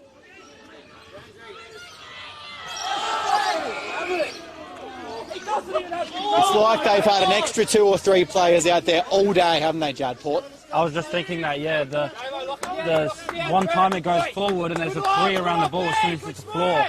It's been very much key to this game for Port District, and the numbers and the pressure and the running ability to get to all those contests have been very impressive. The one time, as you said, you think they've got to break out the back. All of a sudden, 3 or 4 district players are right there. And it must be disheartening if you're wearing the red and the black this afternoon. But credit to most of the Gullies players. They haven't put their head down. Neither is this man. Captain Courageous, Sean Davidson, standing under every high ball and taking the mark more times than not. Gaffer looking for a cheap one, doesn't get honoured. How many times, Jad, have we had Port District players in the heat of the moment taking the mark, calming themselves down and finding a target to take time off the clock and take the sting out of the game? That's it. So many marks in dangerous positions and up the field, on the wing, even in defence when they're called for. They've a very good aerially, and even just looking at them, they look a little bit taller than the opposition, and it's really counted for a lot this game.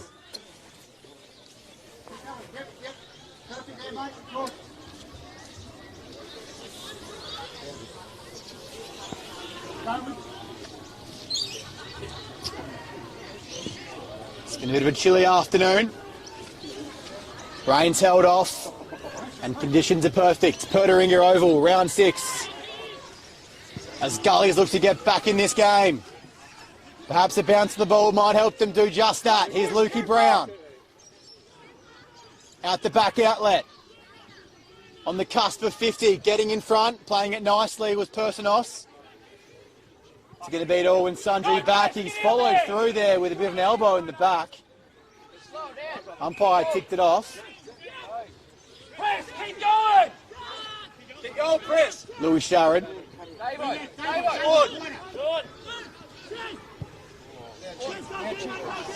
Credit to Cooper Gaffney, who got himself back up after the elbow to the back, and here he is. Could have easily stayed down, but this man loves the pill, doesn't he? Loves racking up those touches. I was watching Cooper Gaffney by himself, running up and down the wing. I wasn't looking at the ball, I was looking off the wing, and he was running up and down the wing by himself, and then when the ball went into a dangerous position, ran back, helped the defence, and actually got the mark in the defence to get that ball out of there. And then, like you said, got up after that big hit and ran around loose again, and he's still loose in defence, arguably one of the best players today, and he's by himself. Here's Sam Gray winning a clearance once again towards forward 50. Giga uses that. That's a luxurious kick. That one not so much, but it might fall the way of District. This might be the game. Let's go!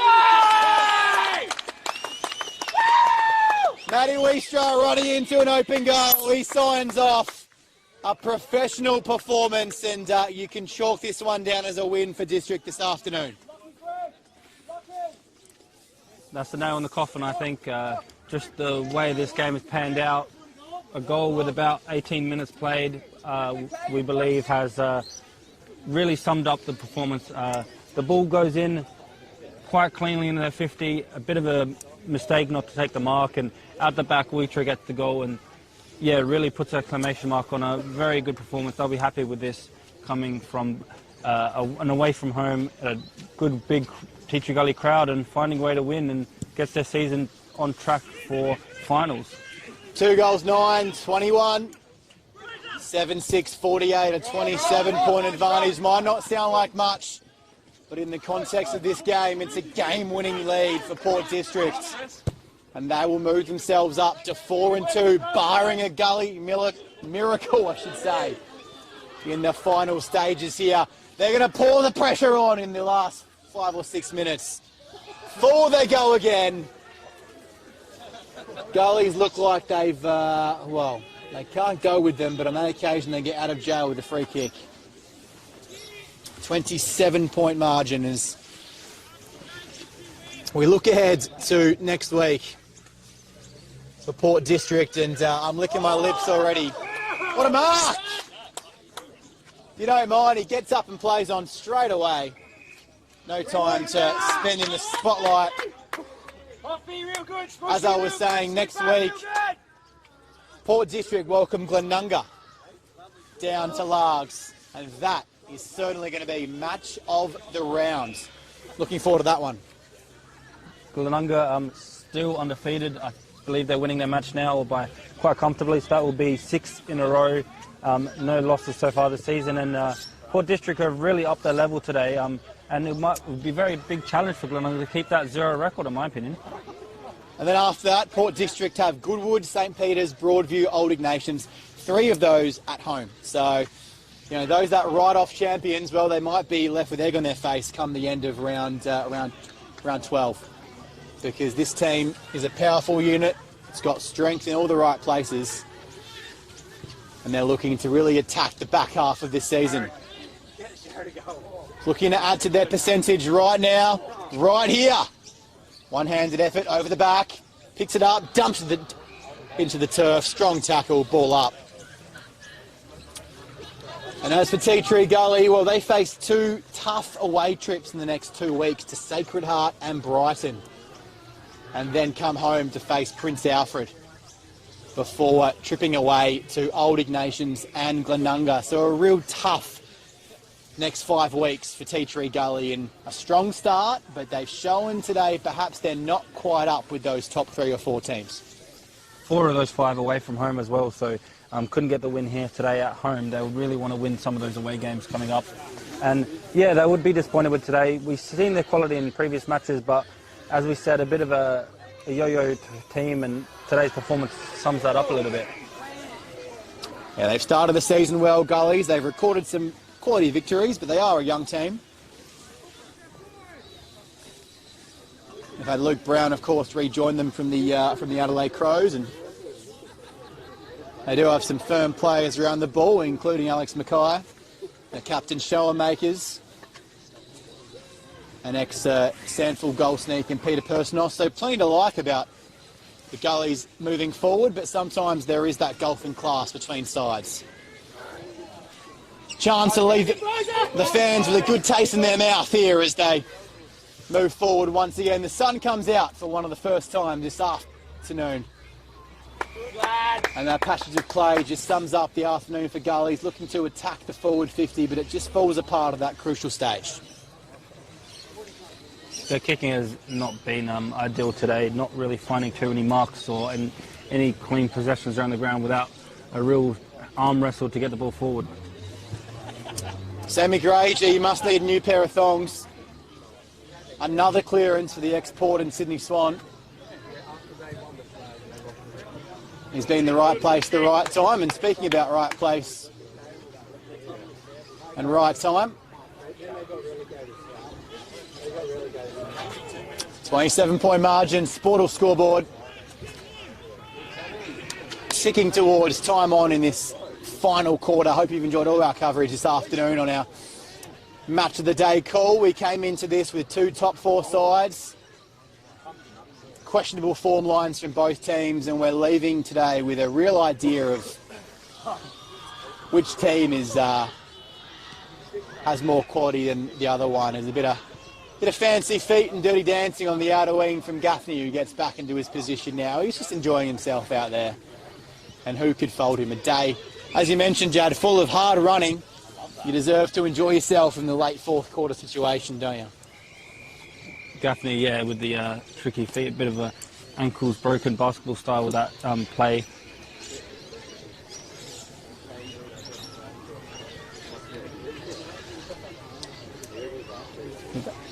Other results going as they currently are. Port District could make a move into the top 3. And Gullies might find themselves 4th or 5th come the end of this round. We'll bring you those final scores in the other Div 1 men's games shortly. Siren sounds what is a short quarter here at Tea Tree Gully in the 4th, but it doesn't matter. And the Port District fans don't care because they've come away from home, a tough away trip. The longest in Division 1 footy, and they've taken away a comprehensive victory. The margin says 27 points, but it was more than that, wasn't it, Judd? It was a comprehensive win from minute 1 of the first quarter to the last minute of that 4th quarter. The structure was right, the game plan was right, and credit to Tea Tree Gully. They put their head down and they played hard all day, strong tackling. Just couldn't make it past halfway. When they did, it was District who had the men ready to play, and the rebound footy and some of the composure and accuracy from the professional players from Port District secured what was a pretty comprehensive win. In a low-scoring game, 27 points is quite a bit of a win, and they were comfortable all day, never really challenged, never looked like they were going to really lose. A few good moments from Tea Tree Gully, as you mentioned. That 3rd quarter was not too bad considering the rest of the game, but in the end, Port District really showing why they're last year's champions, building nicely and finding good rhythm and really having good chemistry all around the ground, taking marks when it's needed and clean possession, even in these conditions, to come home with victors here away at Petaringa Oval. 48-21, Sportal scoreboard, a margin of 27 points. Our matchday sponsor, Archie's. Judd and I will be off there shortly for about 30 seconds just to discuss our play of the match, and we'll come back on to let you know. Before we go there, though, thank you to our other sponsors, of course, Filming Footy on the YouTube, Sports Interactive for our stats, our sponsors in Dartfish, and Farmers Leap, of course, Roll the Dice and Banner Crew, and of course, Buddy Bet, gamble responsibly. And a quick look around the grounds as some of these games move into their closing stages. And 103, Glenunga, Broadview 47, a comprehensive almost 10-goal margin late in the 4th quarter there. Prince Alfred 138, Iggy 17, another comprehensive win by over 100 points at Old Ignatians by Prince Alfred, who staked their claim for top of the table. A great match happening at St. Peter's against Goodwood. They're up by 13 points, closing stages. Get along there for the closing moments of that stream on Filming Footy. And only 13 minutes played, 4th quarter, so head there after you finished here. The Bombers, Brighton 44, Sacred Heart 73 in that one. All right, Judd and I will step aside shortly for a quick discussion, and we'll come back with our player of the game.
We're back here at Petaringa Oval. Player of the game, I'm going to give to Port District Sammy Gray for that clearance work.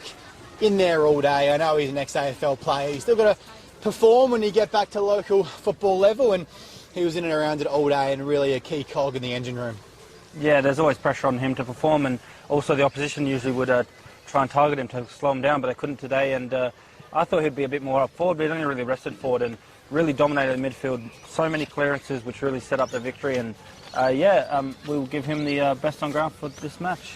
So a Darfish beanie and an Archie's pair of arch support thongs going Sammy's way, and the win, more importantly, going the way of Port District by 27 points here at Petaringa Oval against Tea Tree Gully. One more shout out thanks to our sponsors, of course, in Archie's thongs. Sportal, we've got Adelaide Footy League, Buddy Bet, Gamble Responsibly, the stat sponsors Dartfish, Farmers Leap, Roll the Dice and Banner Crew. Next week for Port District, they face Glenunga at home, a match of the round. I'm licking my lips already. And for Tea Tree Gully, they head away to take on Sacred Heart. Jad Gosson, your final thoughts on what's been a pretty good afternoon here at Petaringa Oval? Yeah, thanks for the hospitality here, and been a good match of footy. Not too bad weather, the rain held off, and high quality football from two teams that will definitely feature later in the year as the finals come around. And yeah, Port District, last year's champions, really putting a statement win today, and a lot of the competition will be looking at this worried when they have to verse them in the future.